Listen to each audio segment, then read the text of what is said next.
What's up guys, welcome to one of my Gameloft game reviews, and today I wanted to start with Sniper Fury.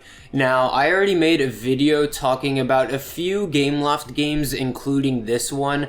I actually recommend watching that video first because I talk about some Gameloft games in general, at least the ones on Steam, and in that video I talk about how I critique and review specifically Gameloft's games a little bit differently. And I don't want to repeat too much of what I said, but if you obviously couldn't tell, at least with this game, most of their games are mobile ports, so I'm gonna review them like one. I've only been playing this game on PC, but I do have mobile players in mind.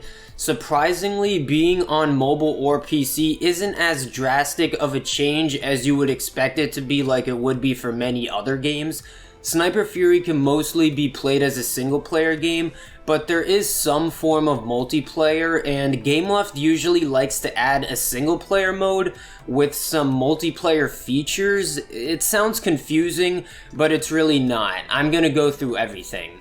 Firstly, you have your missions, which is like your main campaign and a little bit more. You progress through these chapters by grinding a few kinds of missions. First, you have your typical sniper missions. You either shoot at a certain amount of enemies, shoot at a vehicle, shoot at a hidden enemy, or something like that. A decent amount of mission variety. Now, even though this game is called Sniper Fury, the next type of mission is for the assault rifles.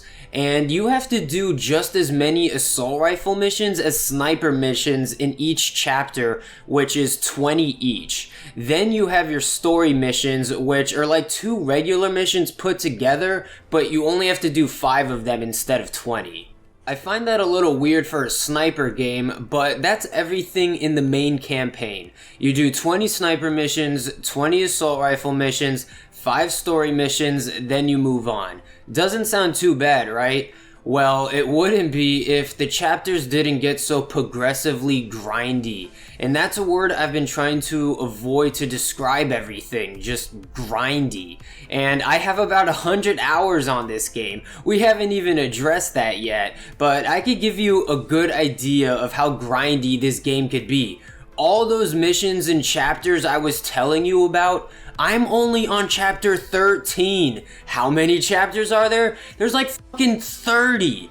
It took me 100 hours to get to 13, possibly 14 chapters, and it's only getting longer and longer. So, mobile port that's grindy, of course you'll need different types of currencies, and this isn't even the bad part, it just gets kinda tedious. First, you'll need in-game money to buy these chests to find weapon parts. Getting the money and buying the chest isn't even the super grindy part. It can actually be getting the weapon part itself. And once you collect 20 of them to get a weapon, then you have to upgrade them with the same currency. And you know, that on top of that could just be kind of annoying. You can get better chests with rubies, but that's the real money currency. I don't recommend buying them. You can just slowly earn them. Then there's a PvP type currency, which is gold. None of these currencies are too easy or too hard to get. You just might have to be patient at times, and that's not even talking about the black market currency. Speaking of PvP, let's get into that. So, PvP isn't really PvP. It's what I was saying earlier about single player with multiplayer features. You don't actually shoot at other players. You're shooting at their base of bots that aren't real. Why call it PvP? Like, yeah, there's multiplayer components, but this is not player versus player. You literally have another mode for that, but I'm not there yet. You could collect these squad cards for the PvP. Those are the actual enemies you're shooting at in your opponent's bases, which I think is actually pretty cool. What's not cool is enemy bases feeling invincible at a certain point. I mostly ignore PvP because of this. In the beginning, most people's bases suck and you'll feel like a god, but even at 100 hours, I feel severely underpowered against most people's bases because they spent money.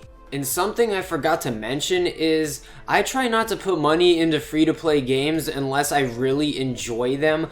I like to see how a game tries to tempt you into buying something. I think it's okay when it's cosmetic only, and you can pay to skip wait times on some mobile games, which can suck because they'll purposely make a game longer, kind of like this one. But I don't think it's okay when they tempt you with pay-to-win items, which unfortunately Sniper Fury does fall victim to. I try to see how badly a game can be affected by being pay to win. In Sniper Fury's case, PvP was unplayable most of the time, the campaign is a grind, you have a disadvantage in PvP-like events, and some players will kill you instantly in the arena mode. And oh yeah, Arena. Arena is the real PvP mode. It's actually pretty cool. It's like a mini battle royale, sorta, not really, where there's 20 players and a zone closes in on you and the last one standing wins. Except you can't really walk around, you jump on these pads and shoot each other and get these power-ups. It's not as bullshit as you might think, it actually plays decently well, way better than PvP. Not until you get into a really high division and some pay-to-win players can't die and they melt you. But at least the crossplay is on my side and these idiots are playing on their stupid thumbs. Okay, I'm joking, I'm teasing, but considering this is a crossplay FPS game mode, not too bad. If you want to get competitive in this game, this would be the mode. But being competitive in a Gameloft game is just throwing money and time away. I recommend playing these games very casually. They are made to be played daily and for a long time. It's like a gift and a curse. On one hand, this game got a lot of time out of me and it's been very easy to play. But on the other hand, it's a long grindy experience that I'll never get to satisfyingly finish, cause I'm guessing it would take hundreds, if not maybe thousands of hours to completely do everything. These games are designed to be played forever, which in a way I respect, cause if you really like these games, you can almost have infinite replayability, but if you don't, it's just really grindy. And that's where most of my playtime came from, just casually grinding out the game for free. There's also a couple things I didn't mention, like timed events, battle passes, challenges, and something you might not expect but I personally think goes good with this game, and that is micromanaging. Micromanaging? What the hell are you talking about? You can spend a lot of time collecting items and these squad cards, and the cards, they have different levels and weapons. Then you could use the right kind of card to collect items for you, and it takes a certain amount of time to collect these items. These are the Spec Op missions. It can actually be fun getting certain items and leveling up your guys. So along with Spec Ops, you have something similar involving clans. You have clan participation in battles. You have a base you collect gold from and you can upgrade your base to get even more gold. There's just a lot of micromanaging you're able to do. Mix that with the fact that you can raid these contracts for money and XP. You don't even have to play the game sometimes. Like, I literally don't even play the game sometimes.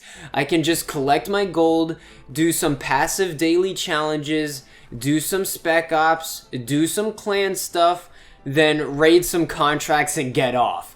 There seriously needs to be some daily challenges to play Arena so you actually play the game.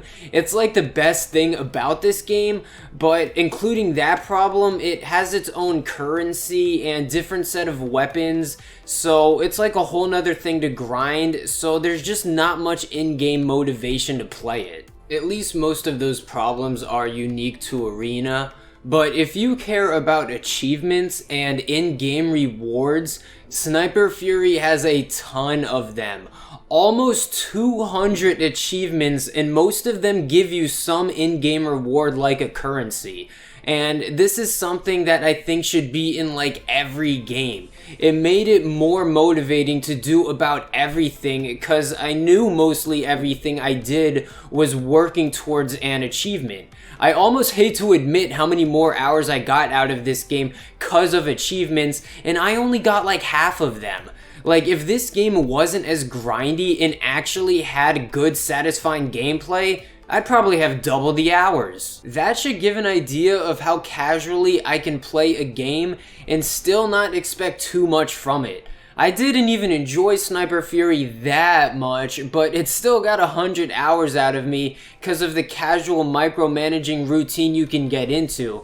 Kind of in a mobile addiction sort of way. Like, there's way too much progress in the game and there's a lot of shiny numbers to keep your brain happy. I just know most people wouldn't care about all that extra stuff and will notice how boring the gameplay can be.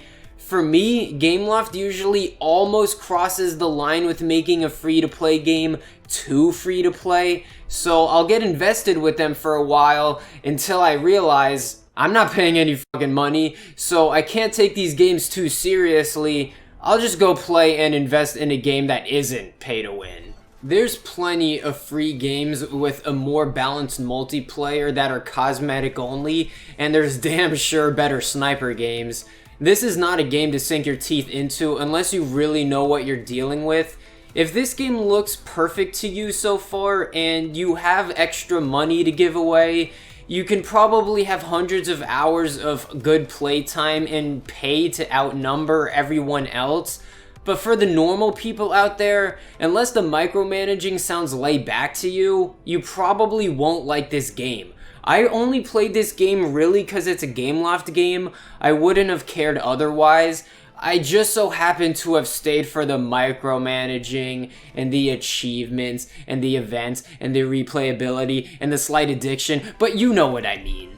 I also forgot to mention the energy meter, which could be annoying, and the presentation of this game can be hilarious when it doesn't try to be. Like, just look at the dead bodies and you'll see what I mean. But there you guys go, my unnecessarily slightly in-depth review of Sniper Fury. You're welcome. There's only like 2 reviews on this game, and I have 100 hours to back mine up. Good luck finding a better review than this one. Am I trying to brag that I have 100 hours on this game that most of you won't like? Well, I had to do something productive with those 100 hours. I feel like doing a number rating for this game would be weird because if I were to be unbiased and consider the gameplay and the pure fun factor for most people, I'd probably give this game a 3. But with my personal bias of enjoying the micromanaging, some of the progression, and for review purposes, I'd maybe give it a 6. So I guess squeeze those numbers together and we'll be nice and give Sniper Fury a 5 out of 10. I couldn't rate this game too highly because of my personal bias, but I also can't rate it too low because I don't think it's truly that bad. There's also seemingly always an event or limited time thing going on, and I think that overall helps the game seem fresher even when they're not updating it. I just thought it seemed smart and worth mentioning. Anyway, I hope you guys enjoyed the review. This is my first of a few Gameloft game reviews, and the video is longer than I thought, probably because I wanted to start with my most played Gameloft game. Look out for the other reviews or check the description if they're already out. If you've played Sniper Fury before, let me know what you think of it. I'm sure you are surprised with this mostly positive review if you have. But yeah, leave a like if you guys enjoyed the video, comment any thoughts or opinions, subscribe if you're new to my videos, and I'll see you guys later.